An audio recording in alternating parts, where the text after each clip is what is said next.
श्रीराम समर्थ विदेहापरी तालोनी प्रपंच मुमुक्षु जनादागी अध्यात्म चर्चा करोनी बहुलोक जे मेलवीति नमस्कार क्या ब्रह्म चैतन्य मूर्ति सद्गुरुनाथ महाराज की जय।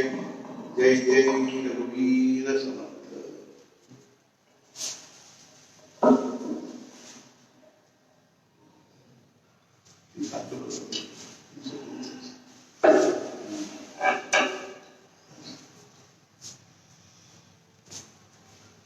समर्थ सद्गुरु श्री ब्रह्म चैतन्य महाराजर सद्गुरु श्री ब्रह्मानंद महाराजर ಹಾಗೂ ಸಂತ ಶ್ರೇಷ್ಠ ಶ್ರೀ ಜ್ಞಾನೇಶ್ವರ ಮಹಾರಾಜರ ಅನುಗ್ರಹದಿಂದ ನಾವು ಕಾರ್ತೀಕ ಶುಕ್ಲ ಪ್ರತಿಪದೆಯಿಂದ ದಿನಾಂಕ 14/11/2020 ಇಸ್ವಿಯಿಂದ ನಾವು ಈ ಜ್ಞಾನೇಶ್ವರ ಮಹಾರಾಜರ ಜ್ಞಾನೇಶ್ವರಿಯಲ್ಲಿ 12ನೇ ಹಾಗೂ 9ನೇ ಹಾಗೂ 12ನೇ ಅಧ್ಯಾಯಗಳ ಒಂದು ಚಿಂತನೆಯನ್ನ ಶ್ರವಣವನ್ನು ಮಾಡ್ತಾ ಇದ್ದೀವಿ. ನಿಜವಾಗಿಯೂ ಇದು ನಮಗೆಲ್ಲರಿಗೂ ಅತ್ಯಂತ ಒಂದು ಏನು ಅಂದ್ರೆ ಅಮೃತ ಪ್ರಾಶನ ಮಾಡಿದಂತೆ ನಮ್ಮ ಜೀವನದಲ್ಲಿ ಭವಿಷ್ಯದ ಒಂದು ನಿಜವಾದ ದೃಷ್ಟಿಯಿಂದ ಅತ್ಯಂತ ಮಹತ್ವಪೂರ್ಣವಾಗಿರ್ತಕ್ಕಂತಹ ವಿಚಾರಗಳು. ಅದರ ಪ್ರಶ್ನೆ ಏನ್ ಬರ್ತದೆ ಅಂತಂದ್ರೆ ಪರಿಸ್ಥಿತಿ ಏನಿರ್ತದೆ ಅಂತಂದ್ರೆ ಸರಾಫಿ ಅಂಗಡಿಗಳಲ್ಲಿ ಅಂದ್ರೆ ಚಿನ್ನದ ಅಂಗಡಿ ಅಥವಾ ಜ್ಯುವೆಲರ್ಸ್ ಅಂಗಡಿಗಳಲ್ಲಿ ಗಾಜಿರಂಗಿಲ್ಲ. ಆದ್ರೆ ಮೀನಿನ ಪ್ಯಾಟ್ ಒಳಗೆ ಗಿಡಿ ಗಾಜು ಇರ್ತದೆ. ಹಂಗೇನಂದ್ರೆ ಇಂಥ ಒಂದು ವಿಚಾರಗಳ ಒಂದು ಶ್ರವಣ ಮನನ ಚಿಂತನೆ ಇವುಗಳಲ್ಲಿ ಭಗವಂತನೇ ತನ್ನ ಭಗವದ್ಗೀತೆಯಲ್ಲಿ 4000 ವರ್ಷಗಳ ಹಿಂದೆ ಹೇಳಿದಾನೆ. ಏನು ಅಂದ್ರೆ ಮನುಷ್ಯಾಣಂ ಸಹಸ್ರೇಷು ಕಶ್ಚಿತ್ ಯತತಿ ಸಿದ್ಧೇ ಜಗತಾಮಪಿ ಸಿದ್ಧಾನಾಂ ಕಶ್ಚಿನ್ ಮಾಂ ವೇತ್ತಿ ತತ್ವತಃ. ಸಾವಿರಾರು ಜನರಲ್ಲಿ ಯಾರಿಗೋ ಒಬ್ಬರಿಗಿಬ್ಬರಿಗೆ ಈ ವಿಷಯದಲ್ಲಿ ಮನಪೂರ್ವಕವಾಗಿರ್ತಕ್ಕಂತಹ ಪ್ರವೃತ್ತಿ ಆಗ್ತದೆ. ಆ ರೀತಿಯಾಗಿ ಪ್ರವೃತ್ತಿ ಆಗ್ತಕ್ಕಂತಹ ಸಾವಿರಾರು ಜನರಲ್ಲಿ ಯಾರಿಗಾದರೂ ಭಗವಂತನ ಅನುಗ್ರಹ ಆಗ್ತದೆ, ಯಾರಿಗಾದರೂ ಯಾರೋ ಒಬ್ಬರಿಗೆ ಪ್ರಾಪ್ತ ಆಗಬಹುದು. ಹಿಂದಿನ ಕಾಲದಲ್ಲಿ ರಾಜರು ಸೈನ್ಯವನ್ನು ಸೇರಿಸಬೇಕಾದ್ರೆ ತಮ್ಮ ರಾಜ್ಯದಲ್ಲಿ ಎಲ್ಲಾ ಊರುಗಳಲ್ಲೂ ಡಂಗರ ಹೊಡೆಸ್ತಿದ್ರು. ಏನಂದ್ರೆ ನಿಮ್ಮ ಊರಿನಲ್ಲಿ ಯಾರಾದರೂ ಪರಾಕ್ರಮಿಗಳು, ಧೈರ್ಯವಂತರು, ಬಲಶಾಲಿಗಳು ಇದ್ರೆ ಅವರೆಲ್ಲರೂ ಏನದನ್ನು ಸೈನ್ಯವನ್ನ ಸೇರುವ ದೃಷ್ಟಿಯಿಂದ ಅವರೆಲ್ಲರೂ ಏನಕ್ಕೆ ಬರಬೇಕು ಅಂದ್ರೆ ಇಂಟರ್ವ್ಯೂ ಬರಬೇಕು, ಪರೀಕ್ಷಾ ತಗೋತೀವಿ ನಾವು. ಪ್ರತಿಯೊಂದು ಊರಿನಲ್ಲಿನೂ 15, 20, 30 ಜನ ಇರಬೇಕು. ಅವ್ರನ್ನೆಲ್ಲರೂ ಪರೀಕ್ಷಾ ತಗೊಂಡು ಅವ್ರೊಳಗೆ ಒಂದು 5-6 ಮಂದಿಯನ್ನು ಆರಿಸಿ ಅವ್ರನ್ನ ಏನ್ ಮಾಡ್ಬೇಕು ಅಂದ್ರೆ ತಮ್ಮ ರಾಜಧಾನಿ ಕರೆಸ್ಕೋಬೇಕು. ಈಗ ಎಲ್ಲಾ ಊರುಗಳಿಂದ ಬಂದಿರ್ತಕ್ಕಂಥವ್ರು ಸಾವಿರಾರು ಜನರಾಗಿರ್ತಾರೆ. ಅವರನ್ನ ಎಲ್ಲರೂ ಅವ್ರನ್ನ ಪರೀಕ್ಷಾ ತಗೊಂಡು ಅದರೊಳಗಿಂದ ಒಂದು 100-106 ಮಂದಿನ ಆದ್ರು. ಆ 106 ಮಂದಿ ಒಳಗೆ ಮತ್ತೆ ಪರೀಕ್ಷಾ ಮಾಡಿ ಒಂದು 5-6 ಮಂದಿನ ಆರಿಸ್ತಾರೆ. ಆ 5-6 ಮಂದಿ ಒಳಗೂ ಮತ್ತೆ ಅನೇಕ ಪ್ರಕಾರದಿಂದ ಅವರ ಒಂದು ಪರಾಕ್ರಮ, ಅವ್ರ ಬಲ, ಅವ್ರ ಶಕ್ತಿ, ಅವ್ರ ಧೈರ್ಯಗಳ ಬಗ್ಗೆ ಪರೀಕ್ಷಾ ಮಾಡಿ ಕೊನೆಗೆ ಒಬ್ಬನ್ನ ಆರಿಸಿ ಅವನೇನ್ ಮಾಡ್ತಿದ್ರು ಅಂದ್ರೆ ಸೇನಾಧಿಪತಿ ಅಂತ ಮಾಡ್ತಿದ್ರು. ಹಂಗ ಸಾವಿರಾರು ಮಂದಿಗಳಲ್ಲಿ ಯಾರೋ ಬಟ್ಲಿ ಅನಿಸುವಷ್ಟು ಜನರು ಈ ವಿಷಯದಲ್ಲಿ ಮುಂದೆ ಬರ್ಲಿಕ್ಕೆ ಶಕ್ಯ ಆಗ್ತದೆ. ಆದರೂ ಸಹಿತ ಸಾವಿರಾರು ಮಂದಿನೂ ಪ್ರಯತ್ನ ಮಾಡಬೇಕಾದ್ದು ಕರ್ತವ್ಯನೇ. ಆ ದೃಷ್ಟಿಯಿಂದ ನಾವು ಮುಖ್ಯವಾಗಿ ಏನ್ ಮಾಡ್ಬೇಕು ಅಂದ್ರೆ ಈ ಸತ್ಸಂಗವನ್ನು ಶ್ರವಣ ಮಾಡಬೇಕು. ಆದ್ರಿಂದಲೇ ನಾವು ಅರ್ಥಾತ್ ಏನು ಅಂದ್ರೆ ಈ ಒಂದು ಕೊರೋನಾದ ವಿಪರೀತವಾಗಿರ್ತಕ್ಕಂಥ ಪರಿಸ್ಥಿತಿಯಲ್ಲಿನೂ ನಾವು ಇದನ್ನೆಲ್ಲರೂ ಶ್ರವಣ ಮಾಡಲಿ ಅನ್ನುವಂತಹ ಕಲೆಯಿಂದ ಈ ಜ್ಞಾನೇಶ್ವರಿ 9 ಅಥವಾ 12ನೇ ಅಧ್ಯಾಯವನ್ನು ಉಪಕಾರ ಮಾಡಿದ್ದೀವಿ. ಭಗವಂತನ ಅನುಗ್ರಹದಿಂದ, ಶ್ರೀ ಮಹಾರಾಜರ ಅನುಗ್ರಹದಿಂದ ಹಾಗೂ ಜ್ಞಾನೇಶ್ವರ ಮಹಾರಾಜರ ಅನುಗ್ರಹದಿಂದ ಈಗ ನಾವು 14 ಪ್ರವಚನಗಳನ್ನು ಶ್ರವಣ ಮಾಡಿದ್ವಿ. ನೀವೇ ಮನೆಯಲ್ಲಿ ಇದ್ಕೊಂಡು 14 ಪ್ರವಚನಗಳನ್ನ ಅರ್ಥಾತ್ ನಿರಂತರವಾಗಿ ಓದ್ತೀನಿ ಅಂದ್ರೆ ಶಕ್ಯ ಆಗುವುದಿಲ್ಲ. ಆದರೆ ಇಲ್ಲಿ ಅನಾಯಾಸವಾಗಿ ಶ್ರವಣ ಮಾಡಲಿಕ್ಕೆ ಸಿಗ್ತದೆ. ಆದ್ದರಿಂದ ನಾನು ಸಹಿತ ಅದರ ಉದ್ದೇಶದಿಂದ ನಾವು ಓದ್ತಾ ಇದ್ದೀವಿ. ನಮಗೆ ಪ್ರತ್ಯೇಕವಾಗಿ ನಮ್ಮ ಪುಸ್ತಕ ನಾವು ಕುತ್ಕೊಂಡು ಓದಬೇಕು ಅಂದ್ರೆ ಆಗುದಿಲ್ಲ. ಈ ರೀತಿಯಾಗಿ ನಾವು ಮುಂದಿನ ಕೂಡಿಸ್ಕೊಂಡು ಓದಬೇಕಾಗಿ ಬಂದಾಗ ಅನಿವಾರ್ಯವಾಗಿ ಓದಲೇಬೇಕಾಗ್ತದೆ ಅನ್ನುವಂಥ ದೃಷ್ಟಿಯಿಂದನೂ ನಾನು ಇದನ್ನು ಓದುವಂತಹ ಒಂದು ಪ್ರಯತ್ನ ಮಾಡ್ತಾ ಇದ್ದೀನಿ, ಉಪಕ್ರಮ ಮಾಡ್ತಾ ಇದ್ದೀನಿ. ನಿಜವಾಗಿ ನನಗೆ ಬಹಳ ಅಂದ್ರೆ ಬಹಳ ಮನಸ್ಸಿಗೆ ಸಮಾಧಾನ ಅನಿಸಿದೆ. ಅದಕ್ಕನುಸಾರವಾಗಿ ಇವತ್ತು 17ನೇ ಪ್ರವಚನವನ್ನು ನಾನು ಓದ್ತೀನಿ. ನಾವೆಲ್ಲರೂ ಶ್ರವಣ ಮಾಡಬೇಕು. ತತ್ಪೂರ್ವದಲ್ಲಿ ಯಾವ ಮಹಾತ್ಮ ಈ ಒಂದು ದಿವ್ಯವಾಗಿರ್ತಕ್ಕಂತಹ ವಿಚಾರಗಳನ್ನು ತನ್ನ ಸ್ವಾನುಭವದಿಂದ ಎಂಥ ಒಂದು ಲೋಕ ನಿರೀಕ್ಷಣ ಭಾವ, ಅರ್ಥಾತ್ ಅವ್ರು ಎಲ್ಲಿ ಅಡ್ಡಾಡಿದ್ರು, ಎಲ್ಲಿಷ್ಟೆಲ್ಲ ನೋಡಿದ್ರು, ನಾವು ನಮ್ಮ ಸುತ್ತಮುತ್ತಲೂ ಅನೇಕ ಪರಿಸ್ಥಿತಿಗಳಿದ್ರು ನಮ್ಗೆ ಅದರೊಳಗಿಂದ ಏನೇನೋ ನೋಡ್ಲಿಕ್ಕೂ ಏನೇನೋ ಹುಚ್ಚುತ್ತಾರೆ, ಏನೇನೋ ಅನ್ಕೊಂಡು ಕೂತಿರ್ತೀವಿ. ಏನೋ ಯಾವುದನ್ನು ನೋಡೋದ್ರಿಂದ ಅದರೊಳಗಿಂದ ಜೀವನ ನಿರ್ಮಾಣ ಆಗ್ತದೆ ಅನ್ನುವಂಥದ್ದು, ಜೀವನದ ಬಗ್ಗೆ ನಮ್ಗೆ ಏನಾದ್ರೂ ತಿಳುವಳಿಕೆ ಬರ್ತದೆ ಅಂಥದ್ದು ನೋಡೋದಿಲ್ಲ. ನಾವು ಯಾವುದ್ರೊಳಗಿಂದ ಮತ್ತೆ ನಮ್ಮ ಮನಸ್ಸು ಉದ್ವಿಗ್ನ ಆಗ್ತದನೋ, ಅಶಾಂತ ಆಗ್ತದನೋ ಅಂಥದ್ದನ್ನು ನೋಡ್ತಿರ್ತೀವಿ ಹೊರತು ಯಾವುದ್ರೊಳಗಿಂದ ಮನಸ್ಸಿಗೆ ಶಾಂತಿ ಸಮಾಧಾನ ಆಗ್ತದನೋ ಅದನ್ನು ನೋಡೋ ಪ್ರಯತ್ನ ಮಾಡ್ತಾ ಇರೋದಿಲ್ಲ. ಆದ್ದರಿಂದ ನಮ್ಗೆ ಆಶ್ಚರ್ಯ ಅನಿಸೋದು ಜ್ಞಾನೇಶ್ವರ ಮಹಾರಾಜರು ಇಷ್ಟೆಲ್ಲ ಲೋಕ ನಿರೀಕ್ಷಣೆ ಹೆಂಗೆ ಮಾಡಿದ್ರು, ಎಲ್ಲಿ ಮಾಡಿದ್ರು, ಅವ್ರಿಗೆ ಏನು ಹೊರಗೆ ಕಾಣ್ತದನ್ನು ನಿರೀಕ್ಷಣೆ ಮಾಡೋ ಪ್ರಶ್ನೆ ಬರಂಗಿಲ್ಲ. ಯಾಕಂದ್ರೆ ಸರ್ವಜ್ಞರಾಗಿರ್ತಕ್ಕಂಥ ಅವ್ರ ಮುಂದೆ ಜಗತ್ತೆಲ್ಲ ಇಲ್ಲ ಅಂದ್ರೆ ತನ್ನ ರಹಸ್ಯವನ್ನು ಬಿಚ್ಚುಕೊಂಡ ಕೂತಿರ್ತದೆ. ಅರ್ಥಾತ್ ಈಗ ಅವರಿಗೆ ಯಾವಾಗ ಯಾವ ವಿಷಯ ಬೇಕು, ಯಾವ ಉದಾಹರಣೆ ಬೇಕು, ಆ ಉದಾಹರಣೆನೇ ತಾನು ಭಾಗ್ಯವಂತ ಆದೆ ಎನ್ನುವಂತ ಭಾವದಿಂದ ಬಂದು ಅವ್ರ ಮುಂದೆ ನಿಂದಿರ್ತದೆ. ನನ್ನನ್ನು ಉಪಯೋಗ ಮಾಡಿಕೊಡ್ರಿ ಅಂತ ತಿಳ್ಕೊಂಡು ಆ ಉದಾಹರಣೆನೇ ಭಾಗ್ಯವಂತ ಆದೆ ಅಂತ ತಿಳ್ಕೊಂಡು ನೆನಪಾಗೋದು ಕಠಿಣ. ಆದ್ರೆ ಆ ಉದಾಹರಣೆಗಳು, ಆ ಸಂದರ್ಭಕ್ಕೆ ಬೇಕಾಗಿರ್ತಕ್ಕಂಥ ಉದಾಹರಣೆಗಳು, ದೃಷ್ಟಾಂತಗಳು ತಮಗೆ ಭಾಗ್ಯ ಪ್ರಾಪ್ತ ಆಯಿತು ಅಂತ ತಿಳ್ಕೊಂಡು ಬಂದು ಇದು ಮಾಡಿರ್ತಾವ. ಆದ್ದರಿಂದ ಪುರಾಣದಲ್ಲಿ ಜ್ಞಾನೇಶ್ವರ ಮಹಾರಾಜರು ಬರೆದಿದ್ದಾರೆ. ಪುರಾಣದಲ್ಲಿ ಎಷ್ಟೋ ಕಥೆಗಳು ತಮಗೆ ಭಾಗ್ಯ ಪ್ರಾಪ್ತವಾಗಿದೆ ಅಂತ ಬಂದು ಮಹಾಭಾರತದಲ್ಲಿ ಸೇರಿಕೊಂಡು ಹೆಂಗೋ ಹಂಗೆ ಏನಂದ್ರೆ ಜ್ಞಾನೇಶ್ವರ ಮಹಾರಾಜರಿಗೆ ಪ್ರಾಪ್ತ ಆಗಿರ್ತವೆ. ಅದನ್ನು ಅವರು ಬರೆದಿರ್ತಕ್ಕಂಥ ಅದನ್ನು ಬರೆದು ಶ್ರೀ ಕಲ್ಸರೆ ಬಾಬಾ ಅವರು ಅರ್ಥಾತ್ ಈ ಪ್ರವಚನಗಳ ರೂಪದಲ್ಲಿ ಹೇಳಿದ್ದನ್ನ ನಾವು ಇವತ್ತು ವಾಚನ ಶ್ರವಣ ಮಾಡೋಣ ಅಂತ ತಿಳ್ಕೊಂಡು ಹೇಳಿ ಪ್ರಾರಂಭದಲ್ಲಿ ನಾನು ತಿರುನಾನದಿಂದಗಳಿಗೆ ಪ್ರಾರ್ಥನೆ ಮಾಡ್ತೀನಿ. ಅಲಂಕಾಪುರಿ ಪುಣ್ಯ ಭೂಮಿ ಪವಿತ್ರ ಯಥೇ ನಾಂದೋ ಜ್ಞಾನ ರಾಜ ಸುಪಾತ್ರ ದಯಾ ಭವೀತಾ ಮಹಾಪುಣ್ಯ ರಾಶಿ ನಮಸ್ಕಾರ ಮಾಧಾ ಸದ್ಗುರು ಶ್ರೀ ಜ್ಞಾನೇಶ್ವರಾಶಿ ಜ್ಞಾನೇಶ್ವರ ಮಹಾರಾಜ ಕಿ ಜೈ. ಶ್ರೀರಾಮ ಸಮರ್ಥ.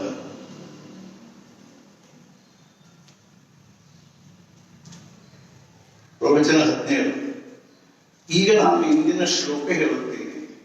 ಈ ಶ್ಲೋಕವು ಹೇಗೆ ಇರುತ್ತದೆಂದರೆ ಇದು ಗೀತೆಯಲ್ಲಿ ಒಂದು ಅತ್ಯಂತ ಅರ್ಥಪೂರ್ಣ ಶ್ಲೋಕವಾಗಿರುತ್ತದೆ. ಕಾರಣವೇನೆಂದರೆ ನಾವು ಯಾವುದಕ್ಕೆ ಪರಮಾರ್ಥವೆನ್ನುತ್ತೇವೆಯೋ ಅದು ಮನುಷ್ಯ ಜೀವನದೊಂದಿಗೆ ಅತ್ಯಂತ ನಿಕಟ ಸಂಬಂಧವುಳ್ಳದ್ದಾಗಿರುತ್ತದೆ. ಹಾಗೂ ಯಾವ ಶಾಸ್ತ್ರವು ಜೀವನದೊಂದಿಗೆ ನಿಕಟ ಸಂಬಂಧಿತವಾಗಿರುವುದಿಲ್ಲವೋ ಅದು ಕಲ್ಪನಾ ಪ್ರಧಾನವಾಗಿರುತ್ತದೆ. ಮನುಷ್ಯ ಜೀವನದಲ್ಲಿ 2 ಶಾಸ್ತ್ರಗಳು ಹೇಗೆ ಇರುತ್ತವೆ ಎಂದರೆ ಅವು ಜೀವನದೊಂದಿಗೆ ಅತ್ಯಂತ ನಿಕಟವಾಗಿರುತ್ತವೆ. ಒಂದು ಪರಮಾರ್ಥ ಅಂದರೆ ಅಧ್ಯಾತ್ಮ, ಹಾಗೂ 2 ರಾಜನೀತಿ. ರಾಜನೀತಿಯು ಹೇಗಿರುತ್ತದೆ ಎಂದರೆ ಸಿದ್ಧಾಂತವು ಎಷ್ಟೇ ಉತ್ತಮವಾಗಿದ್ದರೂ ಅದು ವ್ಯವಹಾರ್ಯವಾಗಿಲ್ಲದಿದ್ದರೆ ಅದು ಉಚಿತವಲ್ಲ. ಉದಾಹರಣೆ ಹೇಳುತ್ತೇನೆ. ನಮ್ಮ ದೇಶದಲ್ಲಿ ಲೋಕಶಾಹಿ ಅಂದರೆ ಡೆಮಾಕ್ರಸಿ ಇರುತ್ತದೆ. ಜಗತ್ತಿನಲ್ಲಿ ಸರ್ವಾಧಿಕಾರಿಶಾಹಿ ಇರುತ್ತದೆ. ಅದಕ್ಕೆ ಡಿಕ್ಟೇಟರ್ಶಿಪ್ ಅಥವಾ ವೋಟಿಂಗ್ ಶಾಹಿ ಅನ್ನುತ್ತಾರೆ. ಅಥವಾ ರಾಜನಿದ್ದು ರಾಜ್ಯ ಸಂಸ್ಥೆ ಇರುತ್ತದೆ. ಲೋಕಶಾಹಿ ಅನ್ನುವಾಗ ನಮ್ಮದು ಲೋಕಶಾಹಿ ಆಗಿರುತ್ತದೆ. ಜನರ ಅಭಿಪ್ರಾಯಕ್ಕೆ ಮನ್ನಣೆ ಕೊಡುವುದೇ ನಿಜವಾದ ಲೋಕಶಾಹಿಯ ಮರ್ಮವಾಗಿರುತ್ತದೆ. ನಮ್ಮ ಯಾವ ಸಂಸತ್ತಿರುತ್ತದೆ ಅದರಲ್ಲಿ ಲೋಕಶಾಹಿಯ ಸಂಕೇತವನ್ನು ಎಷ್ಟರ ಮಟ್ಟಿಗೆ ಪಾಲಿಸಲಾಗುತ್ತದೆ. ಉದಾಹರಣೆ ಹೇಳಿದರೆ ಕಲ್ಪನೆ ಬರುತ್ತದೆ. ನಮ್ಮಲ್ಲಿ ವಿತ್ತ ಮಂತ್ರಿ ಇರುತ್ತಾರೆ. ಇಂಗ್ಲೆಂಡಿನಲ್ಲಿ 200-250 ವರ್ಷಗಳಿಂದ ಲೋಕಶಾಹಿ ಇರುತ್ತದೆ. ಅವರ ಸಂಕೇತ ಹಾಗೂ ನಮ್ಮ ಸಂಕೇತ ನೋಡ್ರಿ, ಅಲ್ಲಿ ಥಾಮಸ್ ಎಂಬ ಅರ್ಥಮಂತ್ರಿ ಇದ್ದನು. ಹಾಜರಿಯ ಮಿನಿಸ್ಟ್ರಿಯಲ್ಲಿ ಇದ್ದಿರಬಹುದು. ಪಾರ್ಲಿಮೆಂಟ್ ನಲ್ಲಿ ಬಜೆಟ್ ಹೇಳುವುದಕ್ಕಾಗಿ ಅರ್ಥಮಂತ್ರಿಯು ಒಂದು ಬ್ಯಾಗಿನಲ್ಲಿ ಆ ಬಜೆಟ್ ತೆಗೆದುಕೊಂಡು ಬರುತ್ತಾನೆ. ಅವನು ಪಾರ್ಲಿಮೆಂಟ್ನ ಆವರಣದಲ್ಲಿ ಬಂದನು. ಆಗ ಅವನಿಗೆ ಒಬ್ಬ ಪತ್ರಕಾರನು ಬಜೆಟ್ನ ವೈಶಿಷ್ಟ್ಯ ಏನು ಇರುತ್ತದೆ ಎಂದು ಕೇಳಿದನು. ಆಗ ಥಾಮಸ್ ಅನ್ನು ಸಿಗರೇಟ್ ಸೇರುತ್ತಿದ್ದನು. ಅವನು ಸಹಜವಾಗಿ ಅಂದದ್ದೇನೆಂದರೆ, ಮಿತ್ರ, ಇನ್ನು ಸಿಗರೇಟ್ ತುಟ್ಟಿ ಆಗುತ್ತವೆ ಅಂದನು.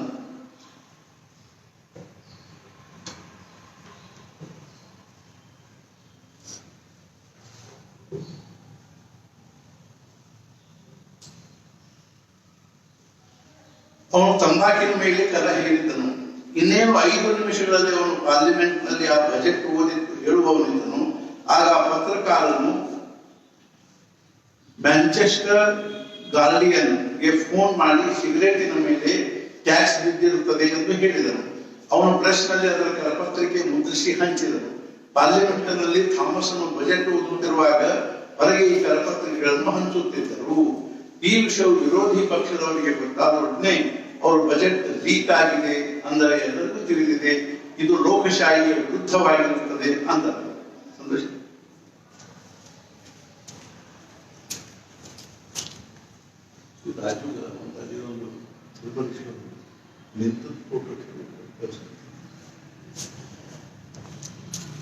ಇಲ್ಲ, ನಾವು ಬರಬೇಕೆಂದು ಕೇಳಿಕೊಂಡು ಆಗ ಥಾಮಸ್ ಅದನ್ನು ಮಾನ್ಯ ಮಾಡಿದನು. ಚಿದಂಬರೇಶ್ವರ ಗುಡಿಯೊಳಗೆ ಹಾಕಿದ್ದಾರೆ, ಚಿದಂಬರೇಶ್ವರ ಗುಡಿಯೊಳಗೆ ಹಾಕಿದ್ದು ಅಲ್ಲ, ರಾಜೀನಾಮೆ ಕೊಟ್ಟನು. ಇದು ನಿಜವಾದ ಲೋಕಶಾಹಿಯಾಗಿರುತ್ತದೆ. ನಮ್ಮಲ್ಲಿ ಏನೇ ಮಾಡಿದರೂ ಮಂತ್ರಿಗಳು ಕುರ್ಚಿ ಬಿಡುವುದಿಲ್ಲ. ಶಾಸ್ತ್ರಗಳ ಸಿದ್ಧಾಂತಗಳು ವ್ಯವಹಾರದಲ್ಲಿ ಇಳಿದು ಬರಬೇಕು. ಹೈದರಾಬಾದ್ನಲ್ಲಿ ಲಾಯಕ್ ಅಲಿ ಎಂಬ ಪ್ರಧಾನಮಂತ್ರಿ ಇದ್ದನು. ಅವನು ವ್ಯಾಪಾರಿಯಾಗಿದ್ದನು. ಅನಂತರ ಅವನು ಪಾಕಿಸ್ತಾನಕ್ಕೆ ಓಡಿ ಹೋದನು. ಅವನು ಪ್ರಧಾನಮಂತ್ರಿ ಆದಾಗ ಭಾರತ ಸರ್ಕಾರ ಅವನನ್ನು ಕೈದು ಮಾಡಿ ಜೈಲಿನಲ್ಲಿ ಹಾಕಿದ್ದರು. ಬೇಗಂಪೇಟ್ ಹತ್ತಿರ ಒಂದು ಬಂಗ್ಲೆಯಲ್ಲಿ ಅವನನ್ನು ಕೈದು ಮಾಡಿ ಇಟ್ಟಿದ್ದರು. ಅವನ ಸುತ್ತಲೂ ಹಿಂದೂ ಸೈನಿಕರನ್ನು ಇಟ್ಟಿದ್ದರು. ಅವನು ಪ್ರತಿ ದಿವಸ ಸಾಯಂಕಾಲ ಅಡ್ಡಾಡಲು ಹೋಗುತ್ತಿದ್ದನು. ಅವನು ಹಿಂದೂ ಸೈನಿಕರಿಗೆ ಲಂಚ ಕೊಡತೊಡಗಿದನು.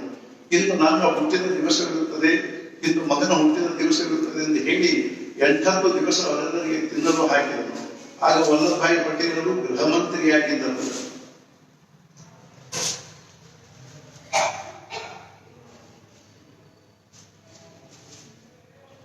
ರಾಜ್ಯದ ಚರ್ಚೆ ನಡೆದಿತ್ತು.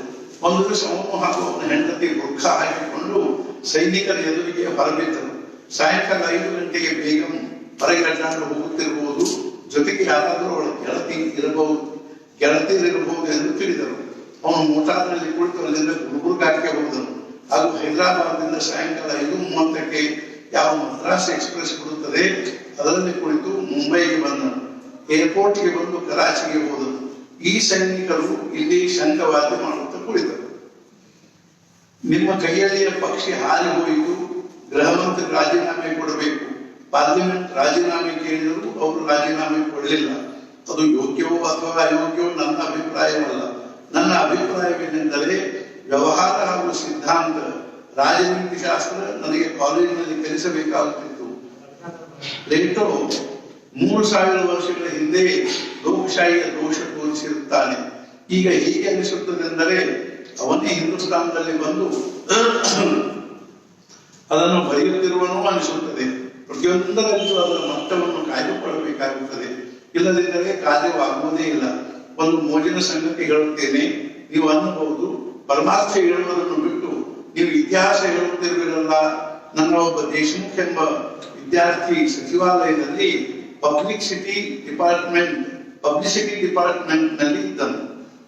ಅವನು ದಿಲ್ಲಿಗೆ ಹೋದಾಗ CD ದೇಶಮುಖರಿಂದ 11 ಗಂಟೆಗೆ ಅಪಾಯಿಂಟ್ಮೆಂಟ್ ತೆಗೆದುಕೊಂಡನು. ಹಾಗೂ ಅವನು ಅವರನ್ನು ಭೇಟಿಯಾಗಲು ಹೋದನು. ಆಗ CD ದೇಶಮುಖ್ ಅರ್ಥಮಂತ್ರಿ ಇದ್ದನು. ಇವನು ಸಮಯಕ್ಕನುಸಾರವಾಗಿಯೇ ಹೋಗಿದ್ದನು. ಆದ್ರೆ ಅಲ್ಲಿಯೇ ಸಿಪಾಯಿ ಅವನನ್ನು ಒಳಗೆ ಬಿಡಲಿಲ್ಲ. ಅವನು ಇವನಿಗೆ ದೇಶಮುಖ್ ಸಾಹೇಬರ ಪತ್ರ ಕೊಡಿ ಅನ್ನುತ್ತಿದ್ದನು.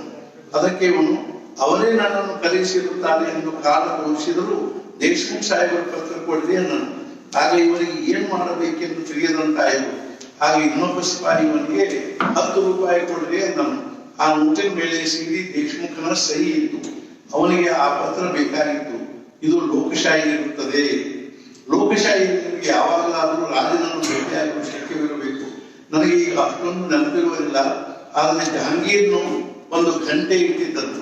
ಯಾರದಾದ್ರೂ ಏನಾದರೂ ತಕರಾರು ಇದ್ದರೆ ಅವನು ಆ ಗಂಟೆ ಬಾರಿಸಬೇಕು.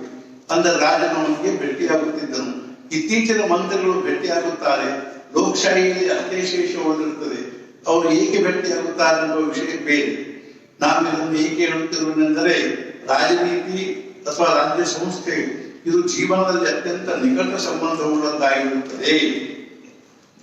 ಆದರೆ ಈಗಿನ ಸಮಾಜ ಜೀವನ ಎಷ್ಟೊಂದು ರಾಜಕಾರಣದಿಂದ ವ್ಯಾಪಿಸಿರುತ್ತದೆ ಅಷ್ಟು.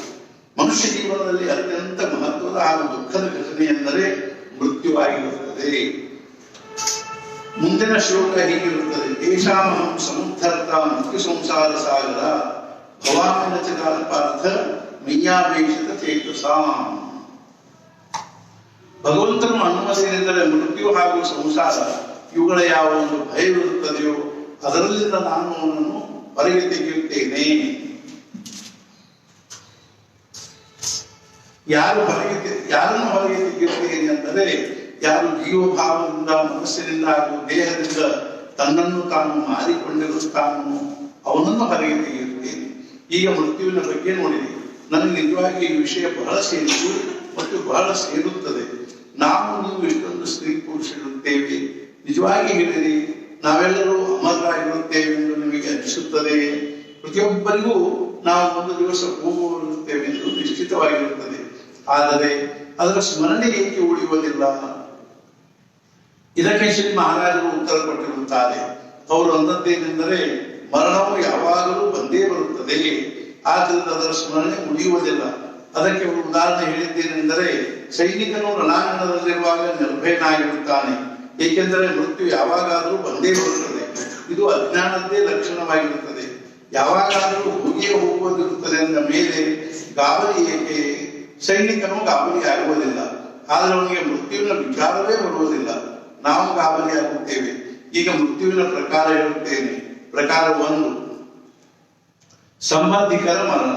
ಒಂದು ಸಂಸ್ಕೃತ ಶ್ಲೋಕವಿರುತ್ತದೆ: ಬಾಲ್ಯದಲ್ಲಿ ತಾಯಿಯ ಮರಣ, ತಾರುಣ್ಯದಲ್ಲಿ ಹೆಂಡತಿ ಅಥವಾ ಗಂಡ ಸಾಯುವುದು, ಮಧ್ಯ ವಯಸ್ಸಿನಲ್ಲಿ ಮಿತ್ರ ಸಾಯುವುದು, ವಾರ್ಧಕ್ಯದಲ್ಲಿ ಮಗ ಅಥವಾ ಮಗಳು ಸಾಯುವುದು. ಇವು ಮರಣದ ಅಸಹನೀಯ ಪ್ರಕಾರಗಳಾಗಿರುತ್ತವೆ. ಪ್ರಕಾರ 2, ನಮ್ಮ ಮರಣ. ನಾವು ಯಾವಾಗಾದರೂ ಹೋಗಿಯೇ ಹೋಗುತ್ತೇವೆ, ಆದರೆ ಅದಕ್ಕಿಂತಲೂ ಹೆಚ್ಚಾಗಿ ನಮ್ಮ ಮೇಲೆ ಮರಣದ ಯಾವ ಪ್ರಕಾರ ಒದಗಿ ಬರುತ್ತದೆಯೋ ಅದು ಮಹಾಭಯಂಕರವಾಗಿರುತ್ತದೆ. ಇದರಂತೆ ದೇಹವಿತ್ತು. ಮನುಷ್ಯನಿಗೆ ಜೀವ ಬೇಡವೆನಿಸುವಂತಾಗುತ್ತದೆ.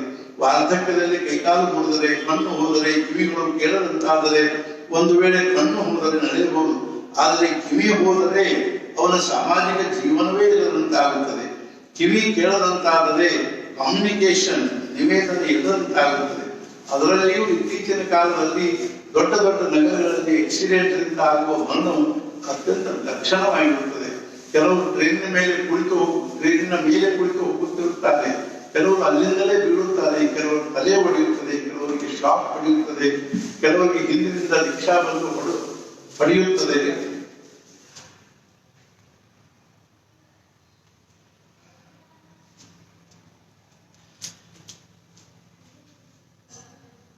ಮರಣವು ಕೂಡ ಕೂಡಲೇ ಬಂದರೆ ಒಳ್ಳೆಯದೆನಿಸುತ್ತದೆ. ಸಾಯುವಾಗ ಏನು ಅನಿಸುತ್ತದೆಯೋ ಯಾರಿಗೂ ಗೊತ್ತು. ನಮಗೆ ಅದರದೇನೂ ಅನುಭವ ಇರುವುದಿಲ್ಲ. ಹಾಗೂ ಯಾರಿಗೆ ಅದರ ಅನುಭವ ಬಂದಿರುತ್ತದೆಯೋ ಅವರು ಯಾರೂ ಹೇಳಲು ಬರುವುದಿಲ್ಲ. ಮನುಷ್ಯನು ಒಮ್ಮೆಂದೊಮ್ಮೆಲೆ ಸತ್ತರೆ, ಅಪಘಾತದಲ್ಲಿ ಸತ್ತರೆ, ಹಾರ್ಟ್ ಫೇಲ್ ಆಗಿ ಸತ್ತರೆ ಒಳ್ಳೆಯದು ಎಂದು ತಿಳಿಯಬೇಕು. ಆದರೆ ಅವನು ಮೃತ್ಯುವಿನ ತೊಡೆಯ ಮೇಲೆ ಪಡೆಯುತ್ತಾ ಬಿದ್ದುಕೊಂಡಿದ್ದರೆ ಮಹಾಭಯಂಕರವಾಗಿರುತ್ತದೆ. ಜನರೇ ಈ ಮನುಷ್ಯನು ಯಾವಾಗ ಹೋಗುತ್ತಾನೆಂದು ಪ್ರತೀಕ್ಷೆ ಮಾಡುತ್ತಿರುತ್ತಾರೆ. ಕೆಲವರು ನಿದ್ರೆಯಲ್ಲಿಯೇ ಹೋಗಿಬಿಡುತ್ತಾರೆ. ಶ್ರೀ ಮಹಾರಾಜರು ಅನ್ನುತ್ತಿದ್ದುದೇನೆಂದರೆ, ಆ ಸಾಯುವ ಕ್ಷಣವು ಅತ್ಯಂತ ಭಯಂಕರವಾಗಿರುತ್ತದೆ. ಅವನ ವಾಸನೆ ಯಾವುದರಲ್ಲಿ ಆದರೂ ಸಿಕ್ಕಿಕೊಂಡಿದ್ದರೆ ಆ ವಾಸನೆ ಬಹಳ ತೊಂದರೆ ಕೊಡುತ್ತದೆ. ಉದಾಹರಣೆಗೆ, ಒಬ್ಬ ಮನುಷ್ಯನಿಗೆ ತನ್ನ ಮಕ್ಕಳ ಮೇಲೆ ಅತ್ಯಂತ ಪ್ರೇಮವಿರುತ್ತದೆ. ಅವನು ಮರಣದ ಸಮಯದಲ್ಲಿ ಬರವೂರಿನಲ್ಲಿ ಇದ್ದರೆ ಅವನಿಗೆ ಸಾಯುವಾಗ ಬಹಳ ಕಷ್ಟವಾಗುತ್ತದೆ. ಭಗವಂತನು ಉದ್ಧಾರ ಮಾಡುತ್ತಾನೆ ಅಂದರೆ ಏನು ಮಾಡುತ್ತಾನೆ? ಮೊದಲು ಆ ಮೃತ್ಯುವಿನ ಭಯವನ್ನು ದೂರ ಮಾಡುತ್ತಾನೆ. ಈಗ ನಮಗೆ ಮಾತನಾಡಲು ಒಳ್ಳೆಯದೆನಿಸುತ್ತದೆ. ನಾವು ಸಹಜವಾಗಿ ಅದರಲ್ಲೇನಿದೆ, ಒಂದು ದಿವಸ ಎಲ್ಲರಿಗೂ ಇದೆಲ್ಲವನ್ನು ಬಿಟ್ಟು ಹೋಗುವುದು ಇದ್ದೇ ಇರುತ್ತದೆ ಅನ್ನುತ್ತೇವೆ. ನಿಮ್ಮ ಕೊರಳಲ್ಲಿ ಯಾರಾದರೂ ಹೂವಿನ ಹಾರ, ಮುತ್ತಿನ ಸರ ಹಾಕುವಾಗ ನೀವು ಎಷ್ಟೊಂದು ಆನಂದದಿಂದ ತಲೆ ಕೆಳಗೆ ಮಾಡುತ್ತೀರಿ. ಅಷ್ಟೇ ಆನಂದದಿಂದ ಹಾಗೂ ನಿರ್ಭಯತೆಯಿಂದ ಅಂತಕಾಲ ಬಂದಾಗ, ಅರ್ಥಾತ್ ಇನ್ನೊಂದು ಆನಂದದಲ್ಲಿದ್ದರೆ ಹಾಗೂ ಶಾಂತವಾಗಿದ್ದರೆ ಅವನು ನಿಜವಾಗಿಯೂ ಸಾಧಿಸಿದೆಂದು ತಿಳಿಯಬೇಕು. ಕ್ಯಾನ್ಸರ್ ಆಗಿರುತ್ತದೆ, ಹೋಗಲೇಬೇಕಾಗುತ್ತದೆ. ಆದರೆ ಮರಣದ ಪ್ರತ್ಯಕ್ಷ ಕ್ಷಣ ಬಂದಾಗ ಅಂತಃಕರಣದ ಯಾವ ವೈರಾಟವಾಗುತ್ತದೆ ಅದು ಭಯಾನಕವಾಗಿರುತ್ತದೆ.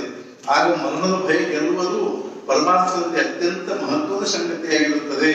ನಾನು ಹಿಂದೆ ಹೇಳಿದ್ದೆನು, ಈಗ ಮತ್ತೊಮ್ಮೆ ಹೇಳುತ್ತೇನೆ. ಒಂದು, ಮನುಷ್ಯನ ಜೀವನದಲ್ಲಿ ಜನ್ಮವು ಎಲ್ಲಿ ಆಗುತ್ತದೆ, ಹೇಗೆ ಆಗುತ್ತದೆ, ಯಾರ ಹೊಟ್ಟೆಯಿಂದ ಆಗುತ್ತದೆ, ಪುರುಷ ಅಥವಾ ಸ್ತ್ರೀಯಾಗಿ ಆಗುತ್ತದೆ ಎಂಬುದೆಲ್ಲವೂ ನಿಶ್ಚಿತವಾಗಿರುತ್ತದೆ. ಇದು ವೇದಾಂತವಾಗಿರುತ್ತದೆ. ಎರಡು, ಅದಕ್ಕೆ ಪ್ರತಿಯಾಗಿ ಮೃತ್ಯು ಯಾವಾಗ ಬರುತ್ತದೆ, ಎಲ್ಲಿ ಬರುತ್ತದೆ, ಯಾವುದರಿಂದ ಬರುತ್ತದೆ, ಹತ್ತಿರ ಯಾರು ಇರುತ್ತಾರೆ ಅಥವಾ ಇರಬೇಕು ಎಂಬುದೆಲ್ಲವೂ ನಿಶ್ಚಿತವಾಗಿರುತ್ತದೆ. ನೀವು ಮುಂಬೈಯಲ್ಲಿ ಮಾರಾಟದಲ್ಲಿ ಸಾಯಬೇಕು ಅಥವಾ ಮತ್ತೆಲ್ಲಿ ಆದರೂ ಸಾಯಬೇಕು ಎಂಬುದು ನಿಶ್ಚಿತವಾಗಿರುತ್ತದೆ. ಮರಾಠಿಯಲ್ಲಿ ಹಾಗೂ ಕನ್ನಡದಲ್ಲಿ ಒಂದು ಗಾದೆ ಮಾತು ಇರುತ್ತದೆ, ತಲೆ ಬೀಳುವಲ್ಲಿ ಅಂದ್ರೆ ಮರಣವಿದ್ದಲ್ಲಿ ಕಾಲು ಎಳೆದುಕೊಂಡು ಹೋಗುತ್ತವೆ. ಆಗ ಅಂಥದ್ದೇನಾದರೂ ಬುದ್ಧಿಯಾಗುತ್ತದೆ, ನಿಮಿತ್ತವಾಗುತ್ತದೆ. ನೀವು ಆಗ ಎಲ್ಲಿಗೆ ಹೋಗುತ್ತೀರಿ? ಅದೇ ರೀತಿ ಯಾರಿಗೆ ಏನು ಆಗಬೇಕು ಎಂಬುದರ ನಿಯಮವಿಲ್ಲ. ಪಾಠಕ್ ಮಾಸ್ತರ್ ಎಂಬುವರೊಬ್ಬರಿದ್ದರು. ಅವರ ಹೆಂಡತಿ ತೀರಿಕೊಂಡರು. ನಾನು ಅವರಿಗೆ, ಮಾಸ್ತರ್, ನಿಮ್ಮ ಹೆಂಡತಿಗೆ ಏನು ಆಗಿತ್ತು ಎಂದು ಕೇಳುವುದಕ್ಕೆ ಅವರು ಏನೂ ಆಗಿರಲಿಲ್ಲ, ಅವಳ ಹಲ್ಲು ತೆಗೆಯುತ್ತಿದ್ದರು. ಆಗ ಮತ್ತೊಂದು ದವಡೆ ಹಲ್ಲು ನೋಯತೊಡಗಿತು. ಆ ದವಡೆ ಹಲ್ಲನ್ನು ಹುಬ್ಬಳ್ಳಿಯಲ್ಲಿ ತೆಗೆದರು. ಆಗ ರಕ್ತ ಬರುವುದು ನಿಲ್ಲಲೇ ಇಲ್ಲ. 2 ದಿವಸ ಒಂದೇ ಸಮಯ ರಕ್ತ ಬರುತ್ತಿತ್ತು. ಎಷ್ಟೊಂದು ಔಷಧ ಕೊಟ್ಟರು ಆದರೂ ಉಪಯೋಗವಾಗಲಿಲ್ಲ. ಈ ರೀತಿಯಾಗಿ ರಕ್ತ ಹರಿದು ಅವಳು ತೀರಿಕೊಂಡಳು ಅಂದರು. ಮುಖರ್ಜಿ ಎಂಬ ರೇರ್ ಅಡ್ಮಿರಲ್ ಇದ್ದನು. ಅವನು ಊಟ ಮಾಡುವಾಗ ಮೀನಿನ ಎಲುಬು ಮೂಳೆ ಗಂಟಲದಲ್ಲಿ ಸಿಕ್ಕಿತು. ಅಷ್ಟರಲ್ಲಿ ಅವನು ಕುಳಿತಲ್ಲಿಗೆ ಸತ್ತನು. ಹೈದರಾಬಾದಲ್ಲಿ ಡಾಕ್ಟರ್ ಗೋಪ್ತೆ ಎಂಬವರಿದ್ದರು. ಅವರ ಪ್ರಕೃತಿ ಉತ್ತಮವಾಗಿತ್ತು. ಅವರಿಗೆ ಹಂಚಿನ ಮೇಲಿನ ಬಿಸಿ ಚಪಾತಿ, ಗೋಧಿ ರೊಟ್ಟಿ ಬೇಕಾಗುತ್ತಿತ್ತು. ಅಡುಗೆಯವರು ಚಪಾತಿ ಮಾಡುತ್ತಿದ್ದರು. ಡಾಕ್ಟರು ಊಟ ಮಾಡುತ್ತಿದ್ದರು. ಅವಳು ಒಳಗೆ ಕುಡಕೆ ತೆಗೆದುಕೊಂಡು ಬಂದು ಹೋದಳು. ಅಷ್ಟರಲ್ಲಿ ಡಾಕ್ಟರ್ ಕುಳಿತಲ್ಲೇ ಹೋಗಿಬಿಟ್ಟಿದ್ದರು. ಪ್ರಾಣ ಹೋಗುವಾಗ ಏನು ಆಗುತ್ತದೆ ಯಾರಿಗೂ ಗೊತ್ತು. ಆದರೆ ಇಂಥ ಮೃತ್ಯು ಉತ್ತಮವಾದದ್ದು ಅಥವಾ ಕೆಟ್ಟದ್ದು ಅಂದರೆ ನೀವು ಉತ್ತಮವಾದದ್ದು ಎಂದು ಅನ್ನಬಹುದು. ಹಿಂದಿನಿಂದ ಅವರ ಸಂಬಂಧಿಕರು ಏನಾದರೂ ಆಯ್ಕೊಳ್ಳಲಿ, ಆದರೆ ಅವನು ಮಾತ್ರ ಪಾಲಾದನು. ಪುಣೆಯಲ್ಲಿ ಮನೋಹರ್ ಎಂಬವನಿದ್ದನು. ಅವನು ಪೂಜೆ, ಅರ್ಚನೆ, ಜಪ ಮಾಡಿ ಹೊರಗೆ ಬರ್ತಿದ್ದನು. ಹೊರಗೆ ಬಂದು ದಾರಿಯಲ್ಲಿಯೇ ಸತ್ತನು. ಕೆಳಗೆ ಕುಳಿತನು ಕುಳಿತೇ ಬಿಟ್ಟನು. ಹೀಗೆ ಹಾರ್ಟಿನ ರೋಗಗಳಿರುತ್ತವೆ. ಇತ್ತೀಚೆಗೆ ರೋಗಗಳು ಬಹಳವಾಗಿರುವುದರಿಂದ ಹಾರ್ಟಿನ ಡಾಕ್ಟರ್ ಉತ್ತಮವಾಗಿ ನಡೆದಿರುತ್ತದೆ. ಡಾಕ್ಟರ್ ಸ್ವಲ್ಪ ನೋಡ್ರಿ ಅನ್ನೋದೊಂದೇ ತರ. ಕೂಡಲೇ ECG. ತಾತ್ಪರ್ಯವೇನೆಂದರೆ ಜನ್ಮವು ನಿಶ್ಚಿತವಾಗಿರುತ್ತದೆ, ಮರಣವು ನಿಶ್ಚಿತವಾಗಿರುತ್ತದೆ. ಇದನ್ನು ನೀವು ನಿಮ್ಮ ಮನಸ್ಸಿನಲ್ಲಿ ಗಟ್ಟಿಯಾಗಿ ಹಿಡಿದುಕೊಂಡಿರಬೇಕು. ಈಗ ಇನ್ನೊಂದು ನೆನಪಾಯಿತು.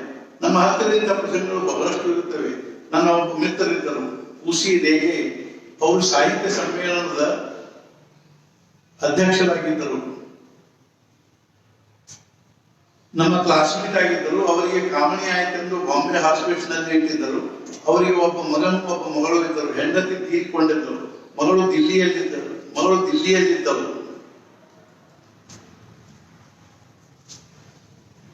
ಮಗನು ಅಮೆರಿಕೆಯಲ್ಲಿದ್ದನು. ಅವ್ರ ಮಗನಿಗೆ ನೀನು ಕೂಡಲೇ ಬಾ ಎಂದು ಫೋನ್ ಮಾಡಿದರು. ಅದಕ್ಕೆ ಅವನು, ನಾನು ಬರುವುದು ಅತ್ಯಂತ ಅವಶ್ಯವಾಗಿರುತ್ತದೆಯೇ ಎಂದು ಕೇಳಿದರು.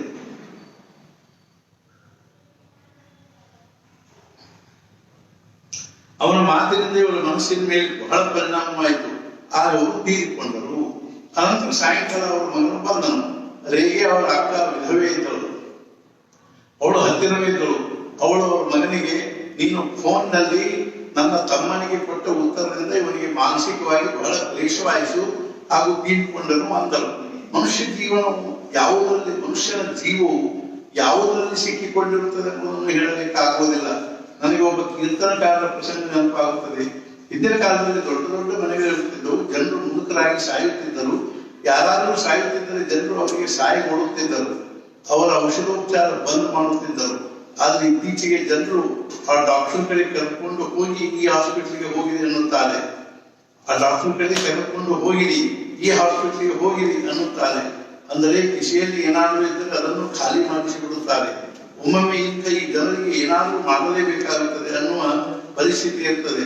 ಜನರು ನಿಂದೆ ಮಾಡುತ್ತಾರೆ ಎಂದು ಅನಿವಾರ್ಯವಾಗಿ ಆಸ್ಪತ್ರೆಗೆ ಕರೆದುಕೊಂಡು ಹೋಗಬೇಕಾಗುತ್ತದೆ. ಹಿಂದಿನ ಕಾಲದಲ್ಲಿ ಮನೆಯಲ್ಲೇ ಸಾಯುತ್ತಿದ್ದರು. ಸಾಯಲಿಕ್ಕಾಗಿರುತ್ತಾರೆ ಎಂದು ಅನ್ನುತ್ತಿದ್ದರು. ಒಬ್ಬ ಮುದುಕನು ಸಾಯುವಾಗ ಕಕ್ ಕಕ್ ಕಕ್ ಕಕ್ ಎಂದು ಅನ್ನತೊಡಗಿದನು. ಅವನ ಹತ್ತಿರ ಕುಳಿತ ಮಕ್ಕಳು ಅಪ್ಪನಿಗೆ ಕೇಶವ ಕೇಶವ ಎಂದು ಭಗವಂತನ ನಾಮ ತೆಗೆದುಕೊಳ್ಳಬೇಕೆಂದು ಅನಿಸುತ್ತದೆ. ಪಾಪ ಅಪ್ಪನಿಗೆ ಕೇಶವ ಕೇಶವ ಎಂದು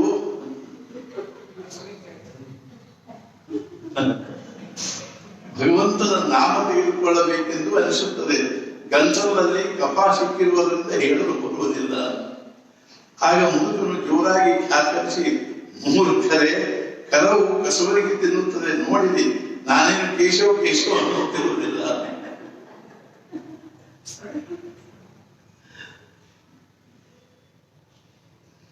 ಅಂದನು. ಮನಸ್ಸು ಯಾವುದರಲ್ಲಿ ಸಿಕ್ಕಿಕೊಂಡಿರುತ್ತದೆ ನೋಡಿದೆ.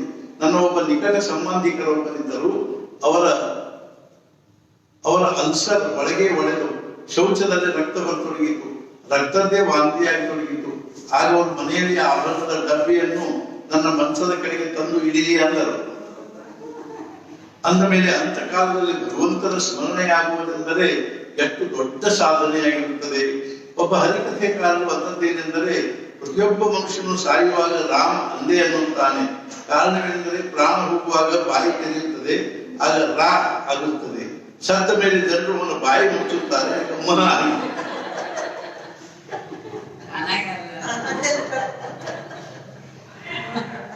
ಇನ್ನು ಮೂರನೇ ಸಂಗತಿ ಎಂದರೆ ಸಂಬಂಧಿಕರು. ಗಂಡರು ಯಾರು, ಹೆಂಡತಿ ಯಾರು, ತಂದೆ ತಾಯಿ, ಅಕ್ಕ ತಂಗಿ, ಅಣ್ಣ ತಮ್ಮ, ಅಳಿಯ ಮುಂತಾದವರೆಲ್ಲರೂ ಮೊದಲೇ ನಿಶ್ಚಿತರಾಗಿರುತ್ತಾರೆ. ಇದೆಲ್ಲವೂ ಪ್ರಾರಬ್ಧದಿಂದ ನಿಶ್ಚಿತವಾಗಿರುತ್ತದೆ. ಇನ್ನು ನಾಲ್ಕನೇ ಸಂಗತಿ ಎಂದರೆ ಐಶ್ವರ್ಯ. ನಮಗೆ ಎಷ್ಟು ದುಡ್ಡು ಪ್ರಾಪ್ತವಾಗಬೇಕೆಂಬುದು ನಿಶ್ಚಿತವಾಗಿರುತ್ತದೆ. ದುಡ್ಡು ನಿಮ್ಮ ಬೆನ್ನು ಹತ್ತಿ ಬರುತ್ತದೆ. ನಿಮ್ಮ ಯೋಗ್ಯತೆ ಇರಲಿ ಅಥವಾ ಬಿಡಲಿ, ದುಡ್ಡು ಸಿಗುವುದಿದ್ದರೆ ಸಿಕ್ಕೇ ಸಿಗುತ್ತದೆ. ಇನ್ನು ಐದನೇ ಸಂಗತಿ ಎಂದರೆ ದೇಹಕ್ಕೆ ಬರುವ ಸುಖ ದುಃಖಗಳು. ಇದೆಲ್ಲವೂ ಶ್ರೀ ಮಹಾರಾಜರೇ ಹೇಳಿರುತ್ತಾರೆ. ಸತ್ಪುರುಷರ ಬಾಯಿಯಿಂದ ಬಂದ ಶಬ್ದಗಳಾಗಿರುತ್ತವೆ. ಮರಾಠಿಯಲ್ಲಿ ಕುಚಲೂನ್ ಎಂಬ ಶಬ್ದವಿರುತ್ತದೆ. ಕುಚಲೂನ್ ಅಂದರೆ ಆಗ್ರಹ ಪೂರ್ವಕ ಸುಖ ಪ್ರಾಪ್ತವಾಗುತ್ತದೆ. ದುಃಖವು ನಾವು ಕಲೆಯದಿದ್ದರೂ ಬರುವಂತೆ ಸುಖವೂ ಕೂಡ ನಿಮ್ಮ ಕಡೆಗೆ ಆಗ್ರಹ ಪೂರ್ವಕ ಬರುತ್ತದೆ. ನೀವು ಅದನ್ನು ಕೇಳುವ ಅವಶ್ಯಕತೆ ಇರುವುದಿಲ್ಲ. ಬರುತ್ತದೆ, ನನ್ನ ಮೇಲೆ ಬಂದೇ ಬರುತ್ತದೆ. ಈ ಐದು ಸಂಗತಿಗಳು ಪ್ರಾರಬ್ಧಾಧೀನವಾಗಿರುತ್ತವೆ. ಮನುಷ್ಯನು ಹುಟ್ಟಿ ಬರುವಾಗಲೇ ಇವೆಲ್ಲವುಗಳ ಜೊತೆಗೆ ತೆಗೆದುಕೊಂಡೇ ಬರುತ್ತಾನೆ. ಶ್ರೀ ಸಮರ್ಥರು ಅಂದಿರುವುದೇನೆಂದರೆ, ಸರ್ತಾ ಸಂಚಿತಾತೆ ಶೇಷ ನಾಹಿ ಕ್ಷಣಾತ ಅವಕಾಶ ಭರತ ನ ಭರತ ನಿಮೇಶ ಜಾವೇ ಚಿಲಾಗೆ.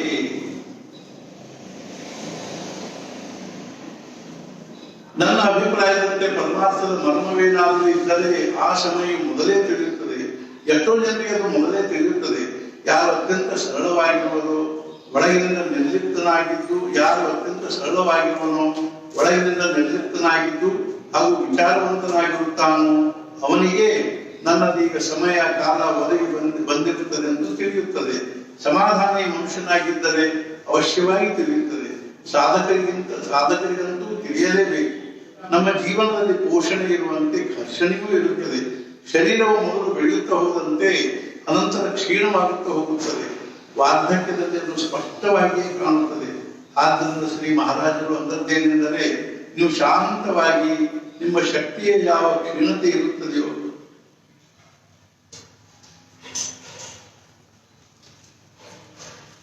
ಹಾಗೂ ಅದು ಹೇಗೆ ವೇಗವಾಗಿ ಆಗುತ್ತಿರುತ್ತದೆ ಎಂಬುದನ್ನು ನೋಡಬೇಕು. ನಿನ್ನಿನ ಶಕ್ತಿ ಇಂದು ಇರುವುದಿಲ್ಲ. ವಾರ್ಧಕ್ಯದಲ್ಲಿ ಶಕ್ತಿ ಅಷ್ಟು ತೀವ್ರಗತಿಯಿಂದ ಕಡಿಮೆಯಾಗುತ್ತಿರುತ್ತದೆ. ನಾವು ಅದನ್ನು ಸರಿಯಾಗಿ ನೋಡಿದರೆ ನಮಗೆ ನಮ್ಮ ಮರಣದ ಅಂದಾಜವಾಗುತ್ತದೆ. ವಿವೇಕಾನಂದರು 6 ತಿಂಗಳು ಮೊದಲೇ ನಾನು ಇಂಥ ತಾರೀಕಿಗೆ ಹೋಗುತ್ತೇನೆಂದು ಹೇಳಿದ್ದರು. ಕೆಲವು ಜನರಿಗೆ ಮೃತ್ಯು ಪ್ರತ್ಯಕ್ಷವಾಗಿ ಕಾಣುತ್ತದೆ. ಅಂಥ ಜನರು ಇರುತ್ತಾರೆ. ಸ್ವಪ್ನ ಬೀಳುತ್ತದೆ ಅಥವಾ ಧ್ಯಾನಕ್ಕೆ ಕುಳಿತಾಗ ಅದು ಕಾಣುತ್ತದೆ. ಗುರುದೇವ ರಾಮದೇವರಿಗೆ ಅದರ ಬಗ್ಗೆ ಕಲ್ಪನೆ ಬಂದಿತ್ತು. ಅವರು ದೇಹ ಬಿಡುವುದಕ್ಕಿಂತ 8 ದಿವಸ ಮೊದಲಿನಿಂದ ಕೇವಲ ನೀರು ಕುಡಿದಿದ್ದರು, ಚಹಾ ಕುಡಿಯುವುದನ್ನು ಬಿಟ್ಟಿದ್ದರು.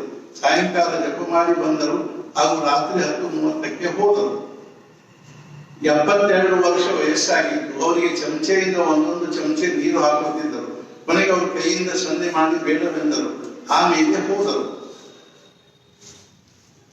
ಅವರು ಹಾಗೆ ಏಕೆ ಮಾಡಿದರು? ಅದಕ್ಕೆ ಕಾರಣವೇನೆಂದರೆ, ಮಧ್ಯಪ್ರದೇಶದಲ್ಲಿ ಒಬ್ಬರು ಭಿಕಾ ಎಂಬ ಸಾಧು ಆಗಿ ಹೋದರು. ಜಬ ಹೋ ತುಮ್ಹಾರಿ ಮರ್ಜಿ ಎಂದು ಕಬೀರ್ನಂತೆ ಅನ್ನುತ್ತಿದ್ದರು. ಶರೀರವು ಪಂಚಮಹಾಭೂತಗಳಿಂದ ನೇರ ಚಾದರವಾಗಿರುತ್ತದೆ. ನಾನು ಹುಟ್ಟಿ ಬಂದಾಗ ಈ ಚಾದರು ಸ್ವಚ್ಛವಾಗಿತ್ತು. ಅವಾಗ ಎಷ್ಟು ಸ್ವಚ್ಛವಾಗಿತ್ತು ಅಷ್ಟೇ ಸ್ವಚ್ಛಗೊಳಿಸಿ ಮೃತ್ಯುವಿನ ಸಮಯದಲ್ಲಿ ನಾನು ನಿಮಗೆ ಇದನ್ನು ಕೊಡುತ್ತಿರುವೆನು. ಜೋಕಿ ಕ್ಯೋ ರಖ ದೀನ್ಹಿ ಸದರಿಯ, ಇದು ಅವರ ಆದರ್ಶವಾಗಿತ್ತು. ನಮಗೆ ಇನ್ನು ಇಷ್ಟೊಂದು ಆಗದಿದ್ದರೆ ಮಹಾರಾಜ್, ಈ ವಸ್ತ್ರವನ್ನು ನಾನು ನಿಮ್ಮ ಸ್ಮರಣೆಯಲ್ಲಿ ನಿಮಗೆ ಕೊಡುತ್ತಿರುವೆನು. ನೀವು ನನಗೆ ಯಾವಾಗಲೂ ಬೇಕು. ನಾವು ಹೋಗುವ ಪ್ರದೇಶವು ಅಜ್ಞಾತವಾಗಿರುತ್ತದೆ. ಅಲ್ಲಿ ಏನು ಇದೆಯೋ ಯಾರಿಗೂ ಗೊತ್ತು. ಮೃತ್ಯುವಿನ ಭಯದ ಒಂದು ಕಾರಣವೇನೆಂದರೆ ನಮಗೆ ಎಲ್ಲಿ ಹೋಗಬೇಕಾಗಿರುತ್ತದೆಯೋ ಅಲ್ಲಿ ಏನು ಇದೆಯೋ ಯಾರಿಗೂ ಗೊತ್ತು. ಆದ್ರಿಂದ ನೀವು ನನ್ನ ಜೊತೆಗೆ ನಡೆಯಿರಿ. ಅವರನ್ನು ನಮ್ಮ ಜೊತೆಗೆ ಇಟ್ಟುಕೊಂಡು ನಾವು ಬದುಕಿರುವಾಗ ಅವರ ಅಸ್ತಿತ್ವವನ್ನು ಒಪ್ಪಿಕೊಳ್ಳಬೇಕು. ಹಾಗೂ ಆ ಅಸ್ತಿತ್ವವು ಭಗವಂತನ ನಾಮದಲ್ಲಿ ಇರುತ್ತದೆ. ಬಹುಸಾಹೇಬರಿಗೆ 86 ವರ್ಷಗಳಾಗಿದ್ದು ನನಗೆ ಅವರು ಆದರ್ಶವೆನಿಸುತ್ತಾರೆ. ಒಮ್ಮೆ ನಾನು ಅವರಿಗೆ, ಬಹುಸಾಹೇಬ್, ನಿಮಗೆ ಮೃತ್ಯುವಿನ ಭಯ ಅನಿಸುತ್ತದೆ ಎಂದು ಕೇಳಲು ಅದಕ್ಕೆ ಅವರು ಇಲ್ಲ ಅಂದರು. ಏಕೆ ಅನಿಸುವುದಿಲ್ಲ ಎಂದು ಕೇಳಲು, ನಾನು ಇಲ್ಲಿಂದ ಎದ್ದು ಅವರ ಕಡೆಗೆ ಹೋಗುವುದಿರುತ್ತದೆ, ಅಂದ ಮೇಲೆ ಭಯವೇಕೆ ಅಂದರು. ಅವರ ಸಂಬಂಧಿಕರಿಗೆ ಏನು ಅನಿಸುತ್ತಿತ್ತೋ ಗೊತ್ತಿರುವುದಿಲ್ಲ. ಆದರೆ ನನಗೆ ಅವರು ಆದರ್ಶ ಪುರುಷರೆನಿಸುತ್ತಾರೆ. ನನಗೆ ಅವರು ನೋಡಲು ಸಿಕ್ಕರಲ್ಲ. ಬ್ರಹ್ಮಾನಾರಾಯಣ ಅವಸ್ಥೆ ಹೇಗಿತ್ತು? ಅವರು ಜ್ಞಾನಿ ಪುರುಷರಾಗಿದ್ದರು. ಹರಿಪಂತ್ ಮಾಸ್ತರು ಶ್ರೀ ಬ್ರಹ್ಮಾನಂದ ಮಹಾರಾಜರಿಗೆ, ಮಹಾರಾಜ್, ನಾಳೆದು ನಮ್ಮ ತಂದೆಯ ಶ್ರಾದ್ದವಿರುತ್ತದೆ, ಅದನ್ನು ಮಾಡಿ ಬರುತ್ತೇನೆ ಅಂದರು. ಅದಕ್ಕೆ ಶ್ರೀ ಬ್ರಹ್ಮಾನಂದ ಮಹಾರಾಜರೇ, ಕಾತೆ ಮೊದಲು ನನ್ನ ಶ್ರಾದ್ದ ಮಾಡು, ಆಮೇಲೆ ನಿಮ್ಮ ಅಪ್ಪನ ಶ್ರಾದ್ದ ಮಾಡು ಅಂದರು. ಮರುದಿವಸವೇ ಅವರು ದೇಹ ಬಿಟ್ಟರು. ಸ್ವಾಮಿ ರಾಮತೀರ್ಥರು ಅನ್ನದ್ದೇನೆಂದರೆ, ಹೇ ಮೃತ್ಯುವೆ, ನೀನು ನನ್ನ ದೇಹ ತೆಗೆದುಕೊಂಡು ಹೋಗಬಹುದು, ಆದ್ರೆ ನನ್ನನ್ನು ಹೇಗೆ ತೆಗೆದುಕೊಂಡು ಹೋಗುತ್ತಿ? ಅದೇ ದಿವಸ ಅವರು ಗಂಗೆಯಲ್ಲಿ ಹೋದರು. ಇವರೆಲ್ಲರೂ ಬಹಳ ವಿಲಕ್ಷಣವಾಗಿರುತ್ತಾರೆ. ಹನುಮಂತರ ಕುಲಕರ್ಣಿ ಎಂಬುವರು ಶ್ರೀ ಮಹಾರಾಜರ ಶಿಷ್ಯರಾಗಿದ್ದರು. ಅವರಿಗೆ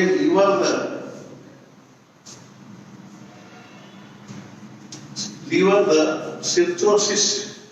ಸಿರ್ಚೋಸಿಸ್ ಆಗಿತ್ತು. ಅವರು ಗಂಗೆಯಲ್ಲಿ ಹೋದರು. ಪದ್ಮಾಸನದಲ್ಲಿ ಕುಳಿತು ಓಂಕಾರ ಉಚ್ಚಾರ ಮಾಡುತ್ತಾ ಹೋದರು. ಅವರ ಸೋದರಳಿಯನ್ನು ಅವರನ್ನು ನಾವಿನಲ್ಲಿ ಕರೆದುಕೊಂಡು ಹೋಗಿದ್ದನು. ಅವನು ಅಳತೊಡಗಿದನು. ಮಾಮ,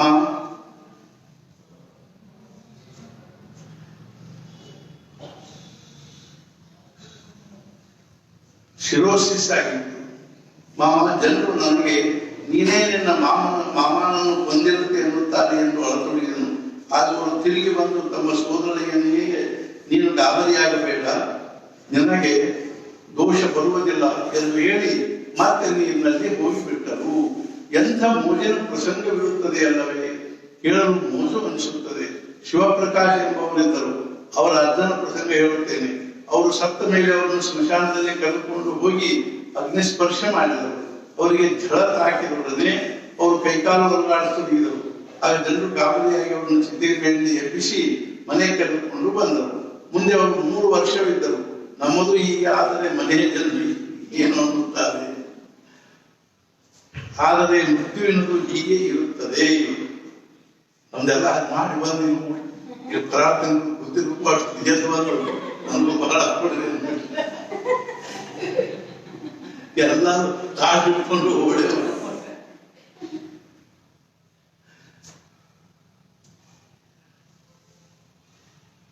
ಆದರೆ ಮೃತ್ಯುವಿನದು ಹೀಗೆ ಇರುತ್ತದೆ. ಅವನು ಮೃತ್ಯುವನ್ನು ದಾಟುತ್ತಾನೆ, ಅಂದರೆ ತನ್ನ ಎದುರಿಗೆ ಇರುವಾಗ ಅದನ್ನು ಎದುರಿಸುತ್ತಾನೆ ಹಾಗೂ ಶಾಂತವಾಗಿ ದೇಹ ಬಿಡುತ್ತಾನೆ. ಜಾನಕಿ ಜೀವನ ಸ್ಮರಣ ಜಯ ಜಯ ರಾಮ್. ಶ್ರೀರಾಮ ಸಮರ್ಥ. ಈಗ ಈ ವಿಶ್ವಾತ್ಮಕ ದೇವನನ್ನು ಈ ವಾಗ್ಯಜ್ಞದಿಂದ ಘೋಷಿಸುವೆನು. ಸಂತುಷ್ಟನಾಗಿ ಕೊಡಬೇಕಿದನ್ನು ಪ್ರಸಾದ ದಾನ. ದುಷ್ಟರ ಕುಟಿಲತೆ ದೂರವಾಗಲಿ, ಸತ್ಕರ್ಮದಲ್ಲಿ ಪ್ರೀತಿ ಹೆಚ್ಚಾಗಲಿ, ಪ್ರಾಣಿ ಮಾತ್ರದಲ್ಲಿ ಪ್ರೇಮ ಬೆಳೆಯಲಿ, ಜೀವಭಾವದಿಂದ ದೂರವಾಗಲಿ ಪಾಪ ತಿಮಿರ, ವಿಶ್ವ ಕಾಣಲಿ ಸುಧರ್ಮ ಭಾಸ್ಕರ, ಪಡೆಯಲಿ ಪ್ರಾಣಿ ಮಾತ್ರ ಬಯಸಿದ್ದೆಲ್ಲ, ವರ್ಷಿಸುತ್ತ ಸಕಲ ಮಂಗಲ ಸಂತ ಸಮೂಹ ಈಶ ನಿಷ್ಠೆಯುಳ್ಳ ಭೂಮಂಡಲದಿ ಸದಾಕಾಲ ಭೆಟ್ಟಿಯಾಗಲಿ ಜನರಿಗೆ. ಸಕಲ ಕಲ್ಪತರುಗಳ ತೋಟವು ಚೈತನ್ಯ ಚಿಂತಾಮಣಿಯ ಗ್ರಾಮವು ಮಾತನಾಡುವ ಸಮುದ್ರವು ಅಮೃತದ ಚಂದ್ರರಾಗಿದ್ದು ಅಲಾಂಛನ ಸೂರ್ಯರಾಗಿದ್ದು ತಾಪಹೀನ ಸದಾ ಸರ್ವರಿಗೂ ಸಜ್ಜನ ಸುಹೃದರಾಗಿರಲಿ. ಹೆಚ್ಚೇನು ಸರ್ವರೂ ಆಗಿ ಸುಖಿಗಳು ಸಂಪೂರ್ಣ ಮೂರು ಲೋಕಗಳು ಭಜಿಸಲಿ ಯಾವಾಗಲೂ ಆದಿಪುರುಷನನ್ನು ಹಾಗೂ ಗ್ರಂಥೋಪಜೀವಿಗಳಿಗೆ ವಿಶೇಷವಾಗಿ ಲೋಕದೊಳಗೆ ದುಷ್ಟಾದೃಷ್ಟ ವಿಜಯ ಅವರಿಗೆ ಪ್ರಾಪ್ತವಾಗಲಿ. ಆಗ ಶ್ರೀ ವಿಶ್ವೇಶನೆಂದನು ಪಡೆದುಕೋ ಪ್ರಸಾದ ದಾನವನ್ನು. ಈ ವರದಿಂದ ಶ್ರೀ ಜ್ಞಾನದೇವನು ಸುಖಿಯಾದನು. ಈ ವರದಿಂದ ಶ್ರೀ ಜ್ಞಾನದೇವನು ಸುಖಿಯಾದನು. सद्गुरुनाथ महाराज की जय. जय जय रघुवीर समर्थ समर्थ सद्गुरु श्री ब्रह्मचैतन्य महाराज, सद्गुरु श्री ब्रह्मानंद महाराज ಹಾಗೂ ಸದ್ಗುರು ಶ್ರೀ ಜ್ಞಾನೇಶ್ವರ ಮಹಾರಾಜರ ದಿವ್ಯ ಚರಣಾರವಿಂದಗಳಲ್ಲಿ ಪ್ರಾರ್ಥನೆ ಮಾಡ್ತಾ, ಅರ್ಥಾತ್ ನೀವು ನಮಗೆಲ್ಲರಿಗೂ ಆಯುಷ್ಯ ಆರೋಗ್ಯ ಐಶ್ವರ್ಯವನ್ನು ಅನುಗ್ರಹಿಸಿರಿ ಮತ್ತು ಮುಖ್ಯವಾಗಿ ನಮಗೆಲ್ಲರಿಗೂ ಭಗವಂತನ ಭಕ್ತಿ ನಾಮದಲ್ಲಿ ಪ್ರೇಮ ಹಾಗೂ ಸದ್ಗುರು ಅನ್ಯವಾಗಿರ್ತಕ್ಕಂಥ ನಿಷ್ಠೆಯನ್ನು ಕೊಡಲಿ ಅಂತ ತಿಳ್ಕೊಂಡು ಜಾನಕಿ ಜೀವನ ಸ್ಮರಣ ಜಯ ಜಯ ರಾಮ.